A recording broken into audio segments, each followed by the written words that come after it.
Hello everyone, welcome to Let's Summary World. This is Jyoti Chaudhary, and today we are going to do Robert Frost's poem Stopping by Woods on a Snowy Evening. It was published in 1923, so let's move ahead to see some more information and the summary.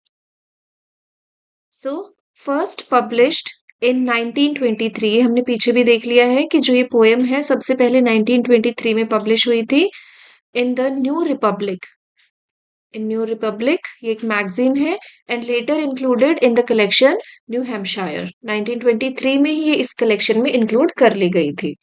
आप ये picture देख सकते हैं यहाँ पर, इससे आपको थोड़ा सा आइडिया आ जाएगा किस टाइप का सीन और सिनारियो सेटिंग दिखाई गई है। Now significance of the title.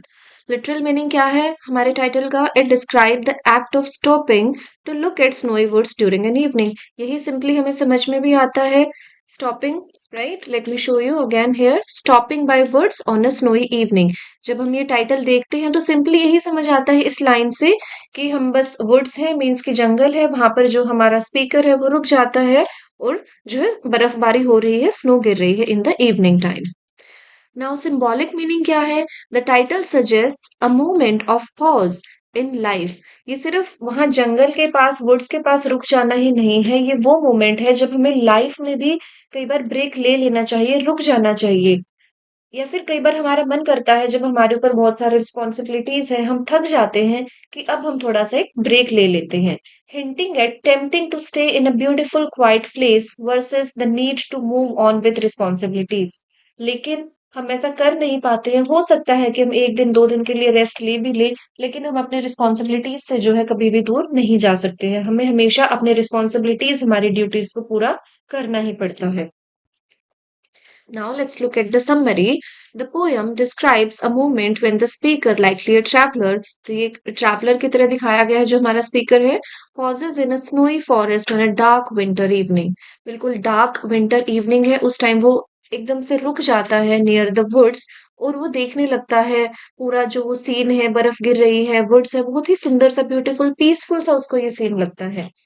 And let me tell you, यहाँ पर सिंबॉलिक मीनिंग क्या है डार्क विंटर इवनिंग का? मीन्स की hardest part of our life, जब बहुत ज्यादा रिस्पॉन्सिबिलिटीज, बहुत ज्यादा हम कह सकते हैं कि मुश्किल टाइम हमारी लाइफ का चल रहा है, वो सिंबलाइज किया गया है with darkest evening. Okay, he knows the words belong to someone who lives in a nearby village. उसे पता है कि जो ये वर्ड्स है, जो ये जंगल है, ये किसी को बिलोंग करते हैं जो कि आसपास के किसी गांव में रहता होगा।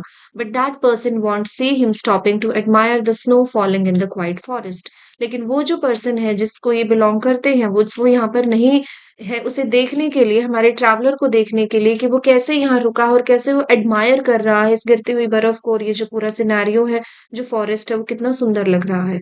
The speaker's horse finds this pause unusual since there is no house or village nearby. अब जो हॉर्स है स्पीकर का, वो एक घोड़े पर है, उसे ये बहुत ही अनयूजुअल लगता है कि यहाँ पर ना तो कोई गांव है ना ही कोई घर है, तो जो ये हमारा स्पीकर है वो यहाँ पर क्यों रुक गया है? And it's the darkest night of the year. मैंने आपको पहले भी बताया था कि डार्केस्ट नाइट मीन कि बहुत ज्यादा रिस्पॉन्सिबिलिटीज वाला टाइम, सबसे ज्यादा मुश्किल टाइम हमारी लाइफ का। और एक्चुअली यहाँ पर जो हॉर्स है वो भी क्या सिंबलाइज कर रहा है? हॉर्स का मतलब है कि हमारी रिस्पॉन्सिबिलिटीज या फिर someone who reminds us to complete our duty. तो हॉर्स यहाँ पर जो कंपेनियन है हमारे स्पीकर का, उसे इसीलिए ये अनयूजुअल लग रहा है कि जब आपके ऊपर इतनी रिस्पॉन्सिबिलिटीज हैं तो आप ब्रेक ले ही क्यों रहे हैं? आप क्यों अपनी रिस्पॉन्सिबिलिटीज से दूर भागना चाहते हैं? आप क्यों क्विट करना चाहते हैं? ये डार्केस्ट टाइम है, मतलब सबसे ज्यादा मुश्किल टाइम है। यही वो टाइम होता है जब हमें लगता है कि हमें सब कुछ छोड़ देना चाहिए, जब हम क्विट करने के लिए सबसे ज्यादा तैयार होते हैं। तो जो हॉर्स है वो यहाँ पर रिमाइंड करवाएगा हमारे स्पीकर को कि नहीं, हमें रुकना नहीं है, we have to keep going like a friend. जैसे कि हमारे दोस्त या रिश्तेदार, कोई भी हमारा जो क्लोज वन होता है, वो हमें बताता है कि नहीं, you have to just keep going, ये बुरा टाइम है, ये भी निकल जाएगा, तुम ये कर सकते हो। तो उसी तरीके से जो हॉर्स है यहाँ पर स्पीकर को भी रिमाइंड करवाएगा। और इतनी रिस्पॉन्सिबिलिटीज है, वो जो हॉर्स है ड्यूटी को सिंबलाइज कर रहा है, इसीलिए उसे अनयूजुअल लगता है, अजीब सा लगता है कि क्यों इतनी रिस्पॉन्सिबिलिटीज होने के बावजूद भी जो हमारा स्पीकर है वो रुक गया है इस फॉरेस्ट में। The horse shakes its harness bell. Harness bell होती है जो लगाम होती है घोड़े की, जो पट्टा बंधा होता है गले में, जिसे हम कंट्रोल करते हैं, वो अपनी हार्नेस बेल को हिलाता है, as if questioning why they have stopped, और वो पूछना चाहता है कि हम क्यों रुक गए हैं। तो only sounds are the gentle wind and soft snowflakes falling, और सिर्फ किस चीज की आवाज आ रही है कि हल्की हल्की सी हवा चल रही है, सॉफ्ट जेंटल विंड चल रही है, और जो बर्फ है पानी में मिलकर जो बर्फ थोड़ी सी टाइट हो जाती है, उसको स्नोफ्लेक्स बोलते हैं, वो गिर रही है। The speaker finds the words beautiful, जो स्पीकर है उसको जो वर्ड्स हैं वो बहुत ज्यादा ब्यूटीफुल लग रहे हैं, पीसफुल लग रहे हैं, एंड टेम्पटिंग लग रहे हैं। टेम्पटिंग या फिर टेम्पटेशन एक ऐसी फीलिंग होती है जब आप कुछ करना चाहते हैं, लाइक डजंट मीन कि वो चीज जो है वो सही ही होगी, कई बार सिली थिंग होती है या जो सही नहीं भी है, लेकिन आप दिल से उसे बस करना चाहते हैं, आपको खुशी मिलेगी, उसको हम बोलते हैं टेम्पटेशन या फिर tempting. But he reminds himself that he has responsibilities and a long journey ahead. तो उसे लग रहा है कि जो ये वर्ड्स है, जो ये ब्रेक वो ले रहा है अपनी लाइफ में, वो बहुत ज्यादा ब्यूटीफुल है, उसे पीसफुल लग रहा है, वो करना चाहता है। ऑल्दो ये ठीक नहीं है, लेकिन फिर भी वो करना चाहता है। लेकिन तभी फिर जो उसका होर्स है, या फिर उसे खुद भी समझ में आता है कि उसके ऊपर बहुत ज्यादा रिस्पॉन्सिबिलिटीज है, और वो इस पीसफुल एनवायरनमेंट में नहीं रुक सकता ज्यादा, और उसको अपने रिस्पॉन्सिबिलिटीज, अपनी ड्यूटीज पूरी करनी ही होगी, इसलिए उसे अपनी जर्नी कंटिन्यू करनी होगी, इस ब्रेक को छोड़ देना होगा। He decides he must move on and can not stay. फिर वो डिसाइड करता है कि उसे मूव ऑन करना होगा, उसे यहाँ से आगे जाना होगा, एंड वो यहाँ पर नहीं रुक सकता। आई डोंट नो क्या प्रॉब्लम हो रही है मार्क करने में, there is something wrong, I will fix it in the next class.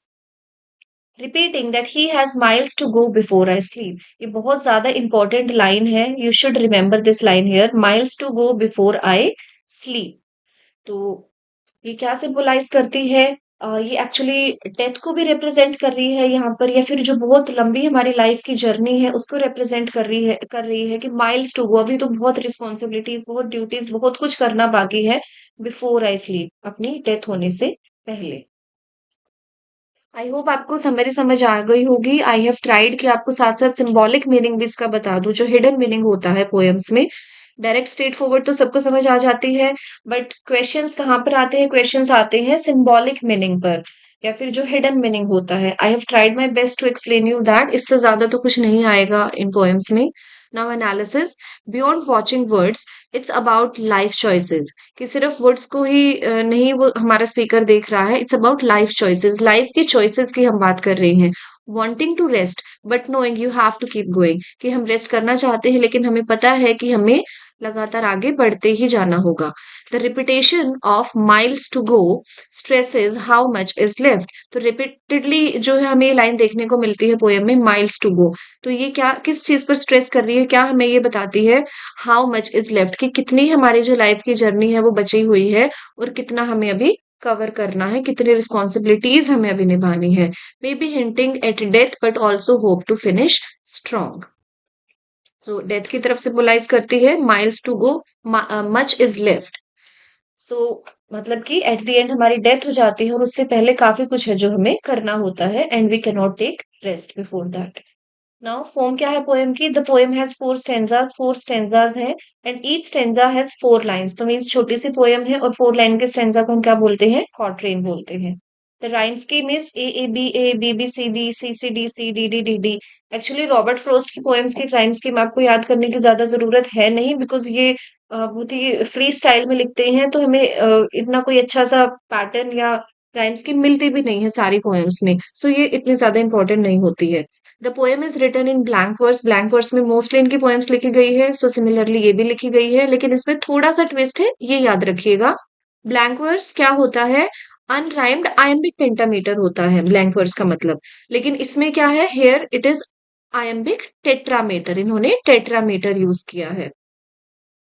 Now themes क्या है इसमें? ड्यूटी वर्सेस टेम्पटेशन की थीम हमने देखी है। Temptation, I told you, temptation का मतलब होता है एक ऐसी फीलिंग जब आप कुछ करना चाहते हैं, सो वो सिली भी हो सकता है, वो गलत भी हो सकता है, लेकिन आपको पता है डीप डाउन आपको खुशी मिलेगी, और बहुत ही स्ट्रांग एक विल आती है कि yes I want to do this, so वो होती है टेम्पटेशन। और ड्यूटी आपको ऑलरेडी आई गेस पता ही होगा ड्यूटी क्या होता है, सो ड्यूटी वर्सेस टेम्पटेशन की फीलिंग है। नेचर्स ब्यूटी, सो ये तो है ही रॉबर्ट फ्रोस्ट की मोस्टली पोएम्स में। आइसोलेशन की थीम इसमें देखने को मिलती है, हमारा ट्रैवलर अकेला है। Life's journey as well, so ये तो इसकी मेन थीम बन जाती है, life journey. Now symbolism, woods यहाँ पर क्या रिप्रेजेंट कर रही हैं? The snowy woods stand for a tempting escape और इवन डेथ। सो एस्केप करना, एस्केप का मतलब क्या है कि हम भागना चाहते हैं अपने रिस्पॉन्सिबिलिटीज से, अपनी ड्यूटीज से। सो टेम्पटिंग एस्केप, सो हम मतलब दिल से हम चाहते हैं कि हमें ब्रेक मिल जाए और हम इन चीजों से थोड़ी से दूर हो जाए। सो वुड्स हमें यहाँ पर ये रिप्रेजेंट करते हैं। Now next is snow, snow represent the snow filling the woods, shows peace and stillness. तो अगर हम इन रिस्पॉन्सिबिलिटीज से भागेंगे तो हमें लगता है कि हमें काफी ज्यादा पीस मिल जाएगी, हमें शांति मिल जाएगी। That is what snow represents here. But also a cold lonely feeling, लेकिन एक लोनली सी फीलिंग भी जो है स्नो के थ्रू दिखाई गई है।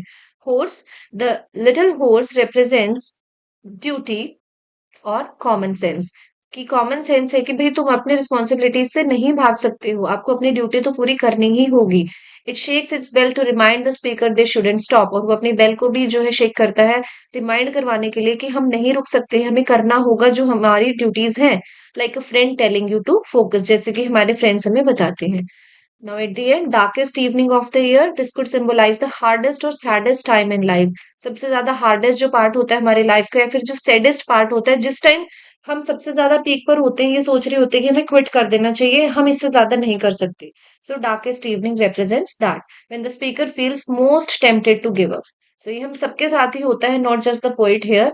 सबकी लाइफ में कभी ना कभी ये टाइम आता है when we want to give up, लेकिन हमें करना नहीं चाहिए, because at the end you can just pass on everything and you get a happy time as well.